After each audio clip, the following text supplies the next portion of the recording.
ओम नमः शिवाय। हर हर महादेव। प्रिय भक्तजनों, आज हम शनि देव जी की व्रत की कथा का श्रवण करेंगे। शनिवार को अधिपति देव शनि देवता का दिन कहा जाता है।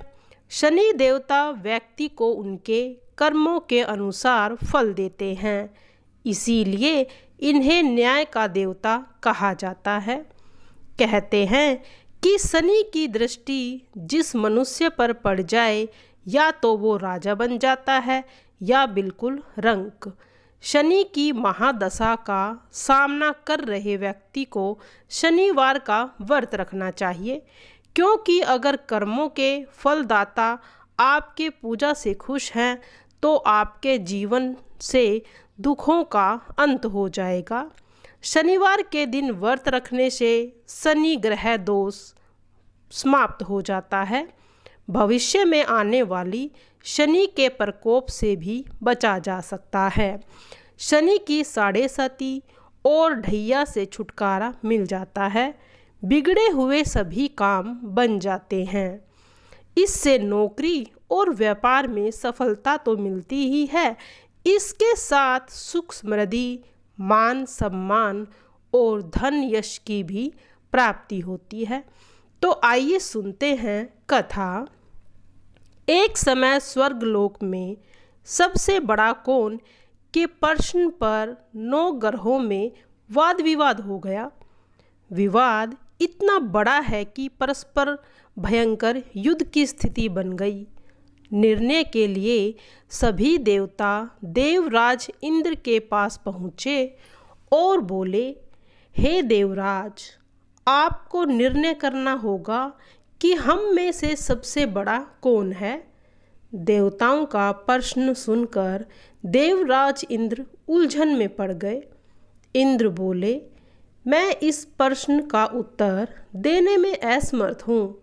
हम सभी पृथ्वी लोक में उज्जैन नगरी में राजा विक्रमादित्य के पास चलते हैं। देवराज सहित इंद्र सभी देवता के साथ उज्जैन नगरी में पहुंच गए। महल में पहुंचकर जब देवताओं ने उनसे अपना प्रश्न पूछा तो राजा विक्रमादित्य भी कुछ देर के लिए परेशान हो उठे, क्योंकि सभी देवता अपनी अपनी शक्तियों के कारण महान थे। किसी को भी छोटा या बड़ा कह देने से उनके क्रोध के प्रकोप से भयंकर हानि पहुंच सकती थी।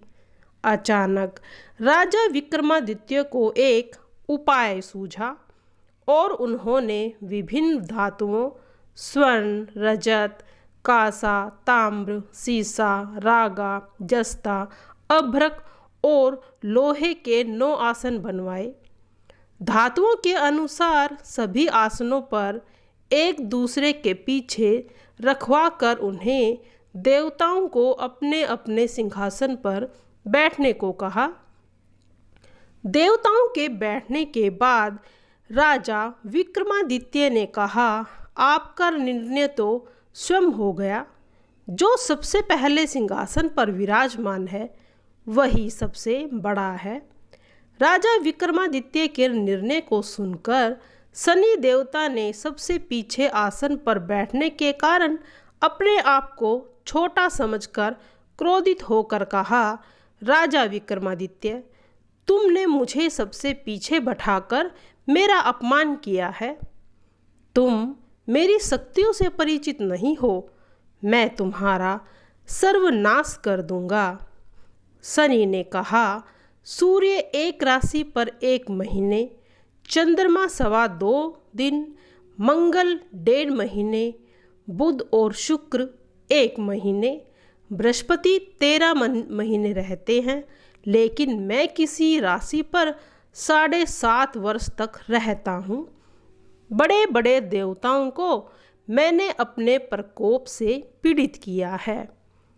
राम को 7.5 के कारण ही वन में जाकर रहना पड़ा। रावण को 7.5 के कारण ही युद्ध में मृत्यु का शिकार बनना पड़ा। राजा, अब तू मेरे प्रकोप से नहीं बच सकेगा। इसके बाद अन्य ग्रहों के देवता तो प्रसन्नता के साथ चले गए, परंतु शनि देव बड़े क्रोध के साथ वहां से विदा हुए। राजा विक्रमादित्य पहले की तरह ही न्याय करते रहे। उनके राज्य में सभी स्त्री पुरुष बहुत आनंद से रह रहे थे। कुछ दिन बीत गए। उधर शनि देवता अपने अपमान को नहीं भूले थे। विक्रमादित्य से बदला लेने के लिए एक दिन शनि देव ने घोड़े के व्यापारी का रूप धारण किया और बहुत से घोड़ों के साथ उज्जैन नगरी में पहुँचे। राजा विक्रमादित्य ने राज्य में किसी घोड़े के व्यापारी के आने का समाचार सुना तो अपने अश्वपाल को कुछ घोड़े खरीदने के लिए भेजा। घोड़े बड़े कीमती थे। अश्वपाल ने जब वापस लौटकर इस संबंध में बताया तो राजा विक्रमादित्य ने स्वयं आकर एक सुंदर व शक्तिशाली घोड़े को पसंद कर लिया। घोड़े की चाल देखने के लिए राजा उस घोड़े पर सवार हुआ। वह घोड़ा बिजली की गति से दौड़ पड़ा। तेजी से दौड़ता हुआ घोड़ा राजा को दूर एक जंगल में ले गया और फिर राजा को वहां गिराकर जंगल में कहीं गायब हो गया। राजा अपने नगर को लौटने के लिए जंगल में भटकने लगा, लेकिन उन्हें लौटने का कोई रास्ता नहीं मिला। राजा को भूख प्यास लग गई। बहुत घूमने पर उसे एक चरवाहा मिला। राजा ने उससे पानी मांगा। पानी पीकर राजा ने उस चरवाहे को अपनी अंगूठी दे दी। फिर उससे रास्ता पूछकर वह जंगल से निकलकर पास के नगर में पहुंचा। राजा ने एक सेठ की दुकान पर बैठकर कुछ देर आराम किया। उस सेठ ने राजा से बातचीत की तो राजा के कुछ देर दुकान पर बैठने से सेठ जी की बहुत बिक्री हुई। सेठ ने राजा को बहुत भाग्यवान समझा और खुश होकर उसे अपने घर भोजन के लिए ले गया। सेठ के घर में सोने का एक हार खूंटी पर लटका हुआ था। राजा को उस कमरे में छोड़कर सेठ कुछ देर के लिए बाहर गया। तभी एक आश्चर्यजनक घटना घटी। राजा के देखते देखते सोने के उस हार को खूंटी निगल गई। सेठ ने कमरे में लौटकर हार को गायब देखा तो चोरी का संदेह राजा पर ही किया, क्योंकि उस कमरे में राजा ही अकेला बैठा था। सेठ ने अपने नौकरों से कहा कि इस परदेशी को रस्सियों से बांधकर नगर के राजा के पास ले चलो। राजा ने विक्रमादित्य से हार के बारे में पूछा तो उसने बताया कि उसके देखते देखते ही खूंटी ने हार को निगल लिया था। इस पर राजा ने क्रोधित होकर चोरी करने के अपराध में विक्रमादित्य के हाथ पांव कटवाने का आदेश दे दिया। राजा विक्रमादित्य के हाथ पांव काटकर उसे एक नगर की सड़क पर छोड़ दिया गया। कुछ दिन बाद एक तेली उसे उठाकर अपने घर ले गया और उसे अपने कोहलू पर बैठा दिया। राजा आवाज़ देकर बैलों को हाँकता रहता। इस तरह तेली का बैल चलता रहा और राजा को भोजन मिलता रहा। शनि के प्रकोप की 7.5 पूरे होने पर वर्षा ऋतु आरंभ हो गई। राजा विक्रमादित्य एक रात मेघ मल्हार गाना गा रहा था कि तभी नगर के राजा की लड़की राजकुमारी मोहिनी रथ पर सवार होकर उस तेली के घर के पास से गुजरी।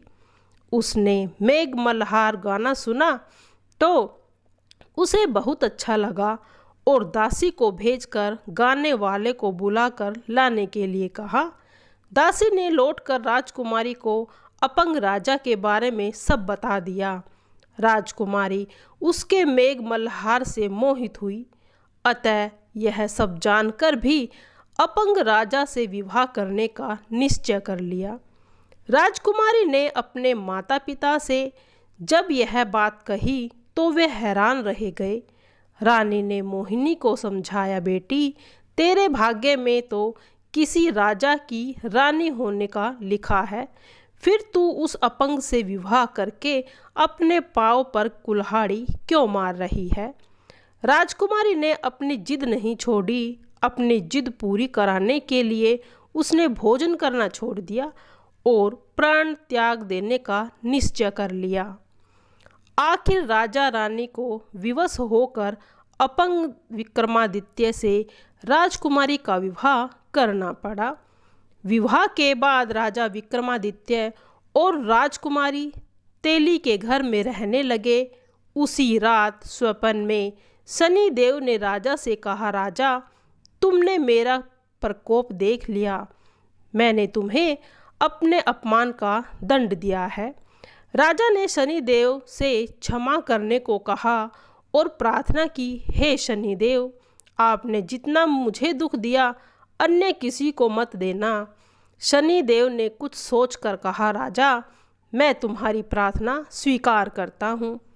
जो कोई स्त्री पुरुष मेरी पूजा करेगा, शनिवार को व्रत करेगा, मेरी कथा को सुनेगा, उस पर मेरी अनुपमा बनी रहेगी।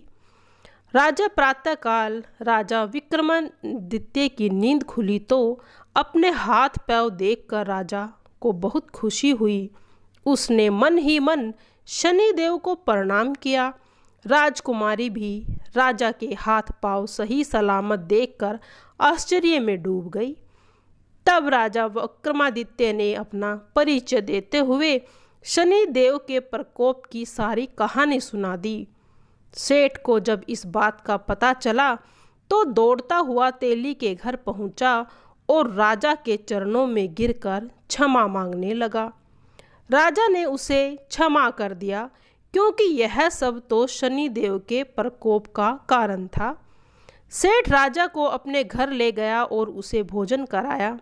भोजन कराते समय वहाँ एक आश्चर्यजनक घटना घटी। सब देखते देखते उस खूंटी ने हार को उगल दिया। सेठ जी ने अपनी बेटी का विवाह भी राजा के साथ कर दिया और बहुत से स्वर्ण आभूषण धन आदि देकर राजा को विदा किया। राजा विक्रमादित्य राजमोहिनी और सेठ की बेटी के साथ उज्जैन नगरी में पहुँचे तो नगरवासियों ने उनका अगले दिन राजा विक्रमादित्य ने पूरे राज्य में घोषणा करवाई कि शनिदेव सब देवों में सर्वश्रेष्ठ हैं। प्रत्येक स्त्री पुरुष शनिवार को उनका व्रत और कथा को अवश्य सुनेंगे। जो इस कथा को सुनेगा उनकी समस्त मनोकामनाएं पूर्ण होगी।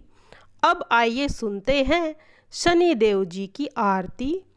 आरती कीजे नरसिंह कुंवर की, वेद विमल यश गाऊं मेरे प्रभु जी। पहली आरती प्रहलाद उबारे, हिरणाकुश नख उदर बिदारे। दूसरी आरती वामन सेवा, बलि के द्वार पधारे हरिदेवा।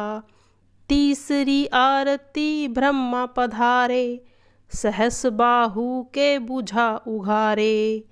चौथी आरती असुर संहारे, भक्त विभीषण लंक पधारे। पांचवी आरती कंस पछारे, गोपी ग्वाल सखा प्रतिपाले। तुलसी को पत्र कंठ मणि हीरा, हर्षि निखरी गावे 10 बीरा। जय शनिदेव महाराज, तेरी सदा ही जय हो। अपनी कृपा दृष्टि सभी भक्तजनों पर बनाए रखना।